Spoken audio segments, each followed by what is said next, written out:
ville dans la nuit. Il était une fois une ville où régnait la nuit. Il y avait des nuits de pleine lune et des nuits remplies d'étoiles. Et quand la nuit était trop noire, on allumait des lampes, mais c'était toujours la nuit. Et puis voilà qu'un voyageur arrive. Il raconte qu'il vient de loin et qu'ailleurs il y a des villes où, après les heures de nuit, viennent des heures de jour. Il raconte que le jour est si clair qu'on n'a même pas besoin de lampe. Les gens emmènent aussitôt le voyageur chez monsieur le maire. Ils veulent tous que l'on fasse venir le jour dans leur ville. Le maire se met à bougonner. « Le jour, et où voulez-vous que j'aille le chercher, moi, le jour? Et puis d'abord, combien ça coûte ?» Le voyageur répond « Mais le jour ne s'achète pas, il vient. » Le maire fait « Ah? Et pourquoi donc n'est-il jamais venu chez nous ?» Le voyageur répond « Comment le jour viendrait-il si personne ne l'attend ?» Le maire et tous les habitants en restent la bouche ouverte. Ils n'avaient jamais pensé à ça. Puis le maire dit « Attendre, mais comment fait-on pour attendre le jour ?» Alors une jeune fille blonde s'écrie en rougissant « Moi je sais, quand j'attends une lettre de mon amoureux, je cours à la boîte aux lettres, 10 fois, 20 fois, jusqu'à ce qu'elle arrive. C'est sûrement comme ça qu'il faut attendre le jour, comme une lettre d'amour. » Le poète lève son doigt taché d'encre et il dit « Moi je sais, quand j'attends un vers, une rime, la musique d'une chanson, je m'assieds, je ferme les yeux et j'écoute dans ma tête. C'est sûrement comme ça qu'il faut attendre le jour, comme un poème, comme une chanson. » Et puis la boulangère secoue son tablier plein de farine et elle dit « Moi, je sais, quand mes pains sont au four et que j'attends qu'ils cuisent, je fronce le nez jusqu'à ce que je sente la bonne odeur du pain doré. C'est sûrement comme ça qu'il faut attendre le jour, comme du bon pain. »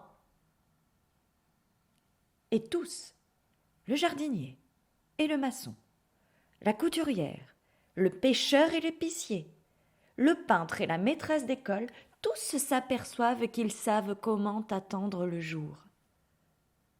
Mais le maire bougonne encore. « Bon, c'est bien joli tout ça, mais ça prendra combien de temps d'attendre ?» Alors les gens s'écrient « On va commencer tout de suite !»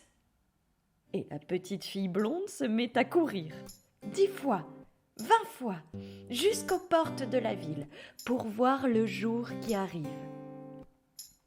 Et le poète reste les yeux fermés, à écouter dans sa tête si le jour arrive. Et la boulangère fronce le nez pour sentir si le jour arrive. Et tous, le jardinier et le maçon, la couturière, le pêcheur et l'épicier, le peintre et la maîtresse d'école, tous se mettent à attendre le jour. Et bientôt, là-bas, au bord des toits, une minuscule ligne rose grandit. Et brusquement, un éblouissant rayon d'or saute par-dessus les toits et il éclabousse la ville de lumière. Tout le monde crie en même temps. Ah ! Comme au feu d'artifice. Mais c'est encore plus beau que le feu d'artifice. C'est le jour qui est venu. Alors, pendant tout le jour, la ville entière est en fête. Et puis, quand la nuit revient, le maire se racle la gorge et il dit: Bon, bon, eh bien voilà. Demain, vous élirez un autre maire. Il faut que désormais sur notre ville, le jour revienne sans cesse après la nuit. Alors moi, maintenant, je serai le veilleur de nuit, et je passerai mes nuits à attendre le jour. Et depuis ce temps-là, sur la ville, il y a des jours et des nuits. Parfois, le soir, la boulangère, le maçon, la couturière ou le jardinier vont faire un petit tour dans le noir. Et quand ils rencontrent le veilleur, qui marche dans les rues avec sa lanterne, ils lui disent: Eh bien, veilleur, quelle nuit noire! On dirait qu'elle n'en finira pas. Et le veilleur répond avec un petit sourire: Oh, elle finira, mes amis, elle finira. Allez dormir. Le jour vient et je l'attends.